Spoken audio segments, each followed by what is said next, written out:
दूसरे वाले आएंगे, वो कहेंगे कि फलाने को वोट मत दे देना, नहीं तो हिंदू खतरे में आ जाएगा, वो हिंदुओं को भड़काएंगे। इन नेताओं के चक्कर में आकर इस खूबसूरती को मत बिगाड़िए। एक बार बैरिस्टर असदुद्दीन ओवैसी को भी अपना नेता माने। को मैं हिंदू भाइयों से कहना चाहता हूं, 77 सालों से हमने आपके नेताओं को अपना नेता माना, एक बार एक मिसाल कायम करके दिखाइए। आजमाए हुए को आजमाना महाबेवकूफी कहलाया जाता है। अब या तो फैसला कर लो क्या आपके मोमिन होने पे शक है या आपको उन पे भरोसा ज्यादा है, लेकिन पीता हुआ कल आपके सामने है। उन चीजों को ध्यान में रखना। जब ये लोग आपके पास आए, इनकी बात को सुनना, ये आपको कुछ सामान दे, इनसे सामान लेना, पैसा दे पैसा भी लेना, बिरयानी खिलाए बिरयानी भी खाना। धड़क बेझिझक होकर मजलिस इत्तेहादुल मुस्लिमीन के नुमाइंदे अरशद राणा को कामयाब करके भेज देना। जुल्म और जास्ती आपके ऊपर हो रही नाइंसाफी को देखते हुए भी जिनके मुंह में दही जमी रहती है, या आपको ऐसे बेबाक नेता को चुन करके भेजना है जो मीरापुर विधानसभा से लेकर मीरापुर की आवाज बनने का काम विधानसभा के अंदर करेगा। ऐसे आदमी को चुन करके भेजने का काम करें। फैसला आपके हाथ में है। आपको किस तरह का विधायक चाहिए? आपको एसीओ में बैठकर आपकी दुख और तकलीफ पर अपने कान अपनी आंखें बंद रखने वाला विधायक चाहिए? अपनी जबान पे ताला लगाकर मुंह में दही जमाकर घर बैठने वाला विधायक चाहिए, या बेबाकी से बोलने वाला विधायक चाहिए? फैसला आपको करना है। कल जब आपका बच्चा घर से निकलेगा, उसके साथ कहीं रास्ते में कोई मामूली चिंग ना हो जाए, उसके साथ में कहीं कोई परेशानी ना हो जाए, आपकी बेटी के साथ में कोई इज्जत आबरू पर उसकी पे हमला ना हो जाए, आपको उसकी गौर फिक्र करके अपना विधायक चुनना है, या फिर इन नाम यहाँ सेक्युलर पार्टी और भारतीय जनता पार्टी के बीच में जो नूरा कश्ती चल रही है, जो एक भारतीय जनता पार्टी हिंदू भाइयों को मुसलमानों का डर दिखा करके वोट लेती है, जो एक समाजवादी पार्टी हिंदू भाइयों को मुसलमानों का डर दिखा करके वोट लेती है, उन दोनों की नूरा कुश्ती का शिकार होकर के अपना विधायक चुनना। फैसला आपके हाथ में है।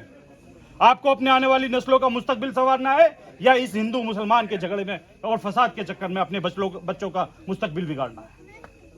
ये चुनाव न किसी की सरकार बनाने का है, न सरकार गिराने का है, लेकिन अगर आपने यहां से मजलिस इत्तेहादुल मुस्लिमीन के नुमाइंदे जनाब अरशद राणा साहब को कामयाब करके भेज दिया, तो मैं आपको एक बात का यकीन जरूर दिलाता हूं, इस विधानसभा का चाहे वो किसी भी जाति से ताल्लुक रखने वाला हो, किसी भी मसलक का हो, किसी भी धर्म का हो, अगर कोई इनके पास परेशानी लेकर के पहुंचेगा, ये उसकी आइडेंटिटी नहीं देखेंगे, उसकी आइडेंटिटी नहीं देखेंगे, उसका आधार कार्ड नहीं देखेंगे, ये नहीं देखेंगे कि ये मुल्ला है, पंडित है, ब्राह्मण है, दलित है, या वैश्य समाज से ओबीसी है, ये कुछ नहीं देखेंगे। ये सिर्फ आपके खादिम बनकर के काम करने का काम करेंगे, और उसकी तकलीफ में, आपके हर एक तकलीफ में आपके साथ उसी तरह से काम करेंगे जिस तरह से मेरे सदर बैरिस्टर असदुद्दीन ओवैसी साहब हैदराबाद के अंदर करते हैं। हैदराबाद के अंदर क्या होता है आपको मालूम है? आपको मालूम है? अरशद भाई अभी हमारे साथ गए थे। अरशद भाई ने देखा हमारे जो पार्टी का हेडक्वार्टर है दारुसलाम में सांसद जी यानी कि बैरिस्टर असदुद्दीन ओवैसी बैठते हैं, उन्हीं के बराबर में सारे विधायक बैठते हैं, वहीं एमएलसी बैठते हैं, उसके बाद में सारे पार्षद बैठते हैं।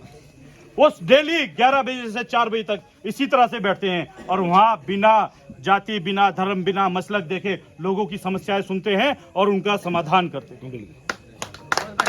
इसी तरह से एक दारुसलाम जिस तरह से हैदराबाद के अंदर चल रहा है, अगर आपने अरशद भाई को अपनी मोहब्बतों से नवाजा और इनको यहाँ से कामयाब करके भेजा, तो एक दारुसलाम इसी तरह से मीरापुर के अंदर बनेगा, और आपकी हर एक समस्या का समाधान इंशाअल्लाह ताला उसी तरह से बैठकर आप लोगों के बीच में रह करके किया जाएगा।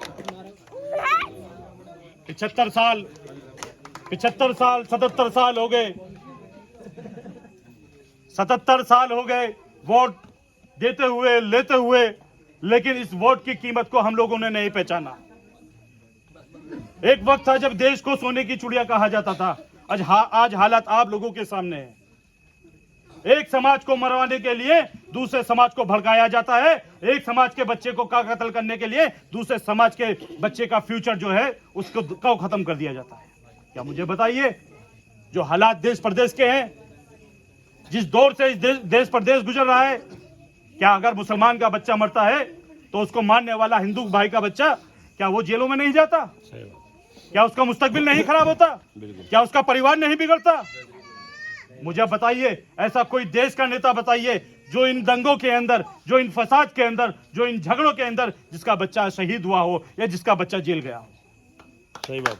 ये लोग आते हैं, एक साहब आएंगे कि फलाने को वोट मत दे देना, भारतीय जनता पार्टी जीत जाएगी, मुसलमानों को गुमराह करेंगे और उनका वोट लेकर के चले जाएंगे। और जब मुसलमानों के ऊपर जुल्म और ज्यादती होगी, मुसलमानों के बच्चों की मॉब लिंचिंग होगी, मुसलमानों की मस्जिदों को तोड़ा जाएगा, मुसलमान की बेटी बहन बेटियों की इज्जत आबरू को लूटा जाएगा, मुसलमानों की मस्जिदों को शहीद किया जाएगा, मुसलमानों के आलिमों को जेल में डाला जाएगा, तो वो खामोश हो जाएंगे। उनको वो दुख और तकलीफ मुसलमानों की नहीं दिखाई देगी।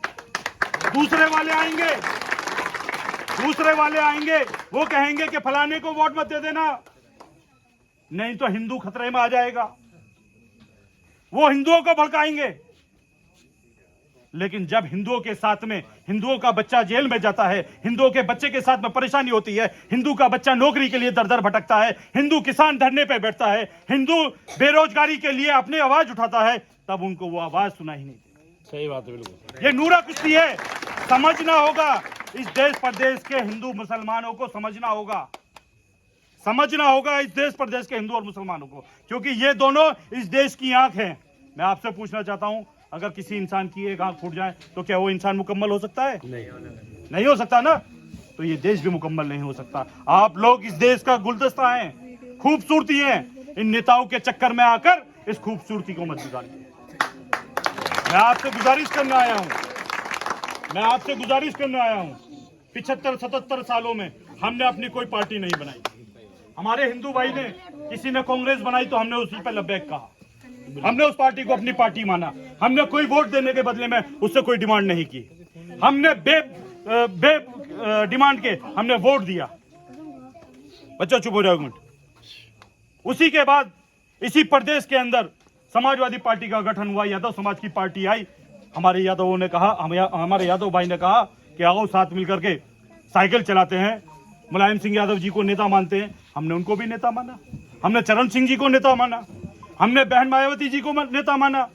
हम तो पीछे नहीं हटे ना 77 सालों में। तो क्या मेरे हिंदू भाइयों का अधिकार नहीं बनता? क्या मेरे हिंदू भाइयों का फर्ज नहीं बनता कि वो एक बार बैरिस्टर असदुद्दीन ओवैसी को भी अपना नेता माने? आप देखिए, आपको जो चीजें मीडिया वाले दिखाते हैं, जो चीजें नेता आपको पेश करते हैं, आपको सच्चाई से बिल्कुल गुमराह किया हुआ है। आप जाकर के देखिए हैदराबाद के अंदर लगातार 60 सालों से मजलिस इत्तेहादुल मुस्लिमीन क्यों जीतती है? क्या वहां हिंदू नहीं है? क्या वहां का हिंदू भाई बैरिस्टर असदुद्दीन ओवैसी को वोट नहीं देता? देता है, हर साल परसेंटेज बढ़ा करके देता है। तो उसकी वजह क्या है? उसकी वजह यह है कि बैरिस्टर असदुद्दीन ओवैसी के पास 24 घंटे में किसी भी वक्त किसी भी हैदराबाद के बच्चे का भी अगर फोन चला जाएगा तो उसके लिए 24 घंटे खड़े। वो उसकी आवाज पार्लियामेंट में उठाने का काम करते हैं, उसकी लड़ाई वो विधानसभा में लड़ने का काम करते हैं। उनके नुमाइंदे 24 घंटे अवाम के बीच में रहकर मोटरसाइकिलों से, स्कूटरों से अवाम के बीच में घूमते रहते हैं। उनके दुख और दर्द में, उनकी तकलीफ में उनके शरीक होते हैं। तो मैं आपसे गुजारिश करना आया हूं, 13 तारीख को जब आप लोग वोट डालने जाएं, 77 सालों से हमने आपके नेताओं को, मैं हिंदू भाइयों से कहना चाहता हूं, 77 सालों से हमने आपके नेताओं को अपना नेता माना। एक बार एक मिसाल कायम करके दिखाइए। इस मीरापुर विधानसभा से एक बेबाक नेता, एक बेबाक लीडर अरशद राणा को विधानसभा पहुंचा करके दिखाइए। मैं आपसे वादा करता हूं, जिस तरह से पार्लियामेंट के अंदर आपके ऊपर हो रहे हर दुख और तकलीफ, हर जुल्म और ज्यादती के खिलाफ बैरिस्टर असदुद्दीन ओवैसी आपकी आवाज बनने का काम करते हैं, उसी तरह से इस विधानसभा के अंदर अरशद राणा साहब आपकी आवाज बनने का काम करते हैं। चुनाव का टाइम है, तमाम लोग आएंगे, ऐसे लोग भी आएंगे जो 5 साल आपका वोट लेकर अपने घर में बैठ जाएंगे। फैसला आपको करना है, आपने पहले आजमा चुके हैं, और आजमाए हुए को आजमाना महाबेवकूफी कहलाया जाता है। बिल्कुल, आजमाए हुए को आजमाना महाबेवकूफी कहलाया जाता है। हमारे यहाँ इस्लाम में कहावत है कि एक मोमिन एक बिल से दो बार नहीं डसा जा सकता। ये 75 सालों से डसे जा रहे हैं और आप डसवाते आ रहे हो। अब या तो फैसला कर लो कि आपके मोमिन होने पे शक है या आपको उन पे भरोसा ज्यादा है। सही बात है, फैसला आप कर लीजिए। इसलिए मैं आपसे गुजारिश करने आया हूं कि इन लोगों को बहकाए में ना आए। ये लोग आपके पास में आएंगे, एक बात कहकर अपनी बात खत्म कर रहा हूं। ये लोग आपके पास में आएंगे, आपको अच्छे अच्छे सपने दिखाएंगे, बहुत बड़े बड़े वादे करेंगे, लेकिन बीता हुआ कल आपके सामने है। उन चीजों को ध्यान में रखना। जब ये लोग आपके पास आए, इनकी बात को सुनना। ये आपको कुछ सामान दे, इनसे सामान लेना, पैसा दे पैसा भी लेना, बिरयानी खिलाए बिरयानी भी खाना, लेकिन जब आप वोट डालने जाएं तो 77 सालों का इतिहास देखकर, आपसे पहले इन लोगों को विधानसभा जो आपने जिता करके भेजा है उनका कार्यकाल देखकर तब आप अपना वोट डालने जाना। और अगर आपको लगता है कि हम लोगों की बात सही है तो बेधड़क बेझिझक होकर मजलिस इत्तेहादुल मुस्लिमीन के नुमाइंदे अरशद राणा को कामयाब करके भेज देना। चुनाव चिन्ह पतन के सामने वाला चुनाव चिन्ह पतन के सामने वाला बटन इतना दबाना कि जो 5 साल आपके बीच में नहीं आते वो कभी दोबारा आपके बीच में आने की हिम्मत ना करें। करेंगे इंशाअल्लाह ताला।